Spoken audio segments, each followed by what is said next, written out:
Você, noiva, quer chegar em seu casamento com um carro desses? E você, debutante, quer marcar o seu grande dia chegando num carro cheio de estilo? Agora você pode! A Classic Car pode tornar seu sonho realidade. Alugue um dos seus veículos de luxo e valorize seu evento chegando com estilo e glamour. A Classic Car é para você que não abre mão da tradição, do conforto e da segurança na locação de veículos para momentos especiais.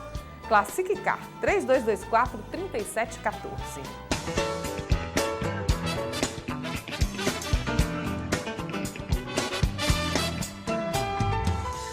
Estamos de volta e obrigada pela sua companhia. Eu começo perguntando, a que se deve 5 milhões de microempreendedores individuais, na opinião do Sebrae, que foi o grande impulsionador também de tudo isso?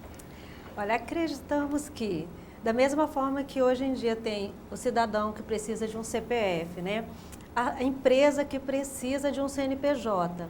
O microempreendedor individual era um empresário que estava no mercado, atuando com essa formação, com o papel de empresário, mas não tinha a sua cidadania empresarial, que é a legalização, né? Então, a cidadania empresarial para o microempreendedor individual, né, a partir da Lei 128 de 2009 e realmente implantada no nosso estado a partir de 2010, deu esse grande alavancada nesses números. E no Brasil inteiro, né, porque nós tínhamos um universo muito grande de empresários que atuavam na informalidade. Johnny, você que é microempreendedor individual, foi isso que aconteceu com você? Exatamente, foi exatamente isso que aconteceu. Já há muitos anos na profissão e eu me via com dificuldades de conseguir linhas de crédito, de comprar um produto um pouco maior, mais caro, uma facilidade de pagamento maior, porque não tinha nada assim que me embasasse. E foi uma das melhores coisas que aconteceu comigo, foi o microempreendedor individual, porque hoje eu sou uma pessoa jurídica, tenho conta jurídica, compro em todos os estados do Brasil, com cheque, com cartão de crédito, com boleto, com tudo, e é só passar meu CNPJ. E eu sou microempreendedor desde 2010 e estou muito satisfeito com isso. Vou deixar um tempinho para você contar o que você faz, um merchan assim básico. Eu sou cabeleireiro já há quase 20 anos em Palmas, mas eu me inscrevi como microempreendedor numa fase em que eu estava querendo mudar de áreas, então eu me tornei confeiteiro. E aí eu queria expandir a confeitaria, na verdade eu queria abrir uma confeitaria. E então eu precisava do aval dos órgãos competentes, como vigilância sanitária, para poder ter aquela coisa mais certinha, mais organizada, com data de validade, com tudo aquilo que precisa, assim, para o cliente ficar seguro daquilo que está comendo. Mas aí acabou que eu não gostei muito do ramo e acabei voltando para a minha antiga profissão, que é cabeleireiro. E assim, mudei, né, de ramo de atividade e continuo até hoje como cabeleireiro e foi, assim, eu volto a dizer que uma das melhores coisas para mim hoje foi o microempreendedor individual. Hoje o volume de atendimento, de faturamento é bem então, maior. Assim, as facilidades se tornaram maiores e melhores. O Sebrae, eu estou sempre em parceria com o Sebrae. O Sebrae é uma mãe para mim.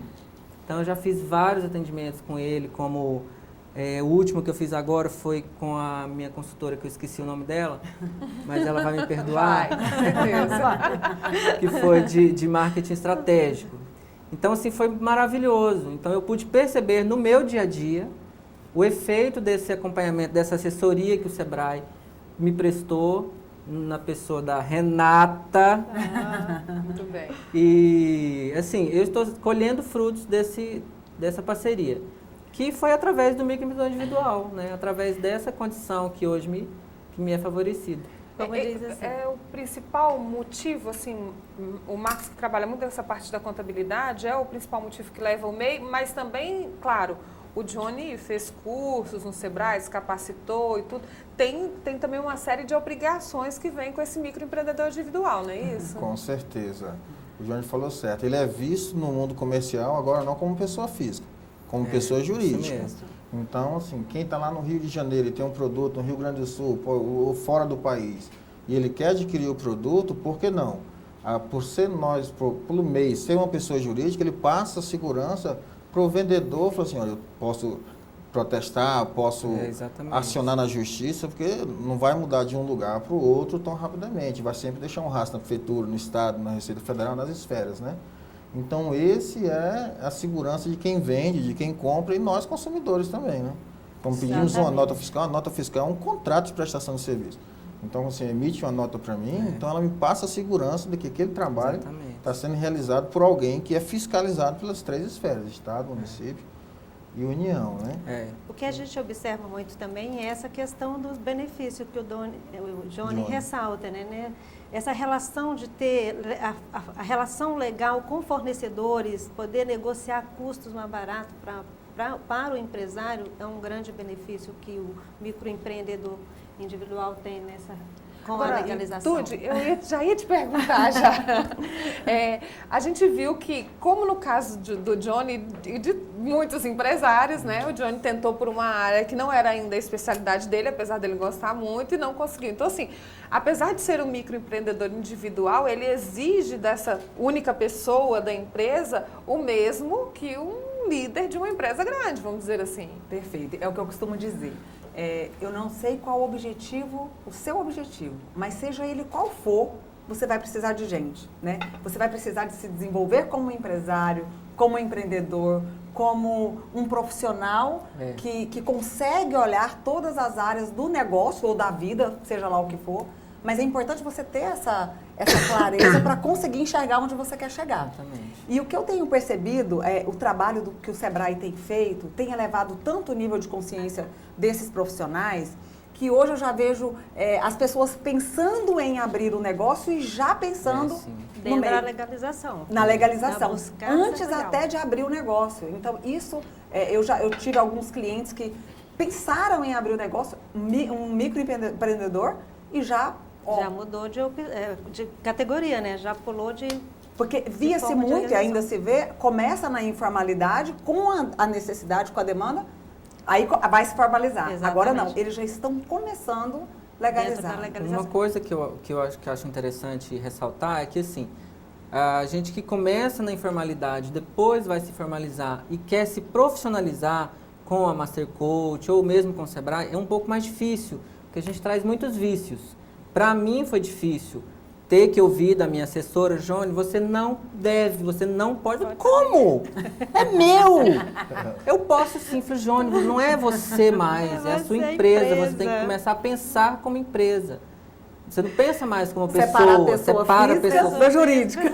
E aí foi um pouco difícil para mim no início, Só mas complementando essa fala do Johnny, porque essa é a grande fala que a gente quer mostrar para o empresário, porque apesar dele ser único na empresa, o processo de gestão da empresa dele tem todas as áreas. Ele é o gestor de pessoa, ele é o financeiro, ele é a parte de estratégia de marketing e de vendas, ele é o atendente, né? Ele é o vendedor, ele é tudo. Então ele faz tudo.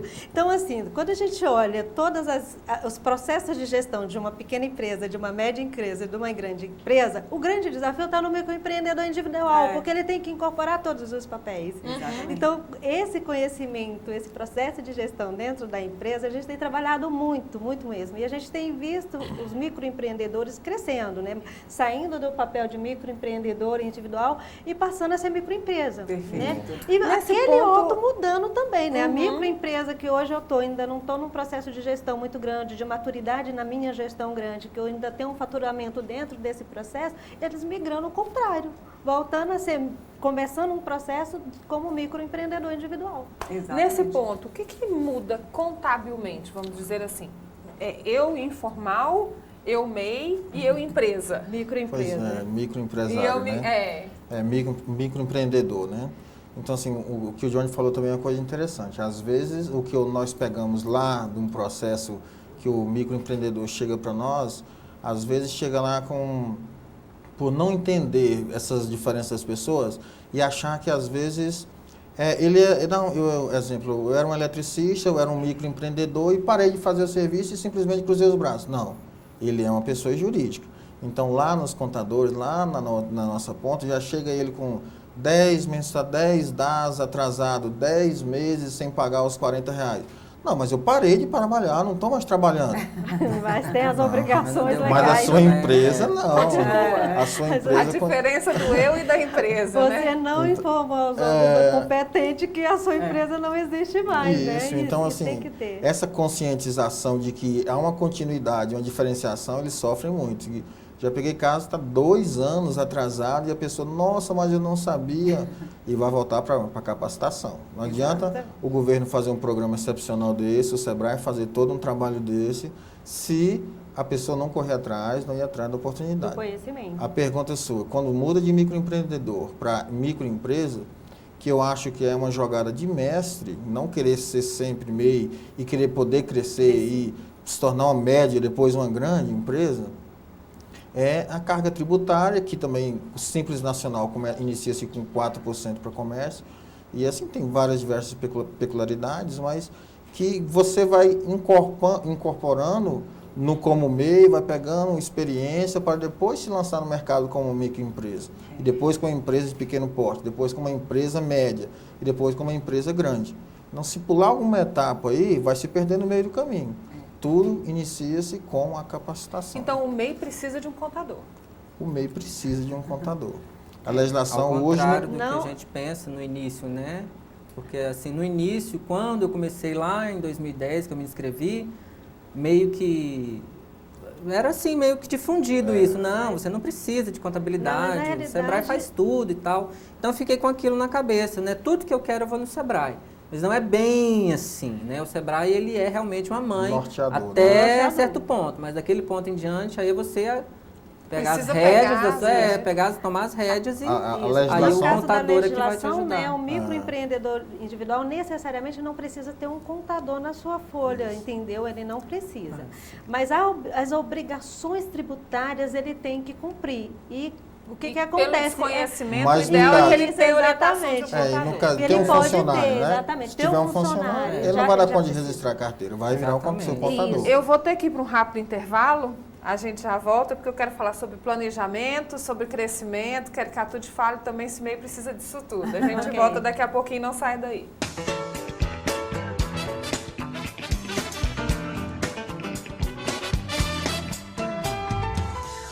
E agora uma super dica do programa Sem Disfarce. A Daimler é uma loja focada em moda feminina e masculina. A marca é conhecida pela sua variedade em jeans, com produção própria e lavanderias especiais. Suas peças são desenvolvidas dentro das principais tendências de moda e são feitas para pessoas que gostam de se sentir bem dentro do seu próprio estilo. São mais de 120 lojas espalhadas por todos os estados brasileiros. Em Palmas, são 2, uma na Avenida JK e outra no Capim Dourado Shopping. Meu look de hoje é todo Daimler. Gostou? Então entra no site supercombina.com.br, veja tudo sobre esse look e outras tendências com a consultora de moda Cassandra Valduga. Você vai gostar. Entra lá.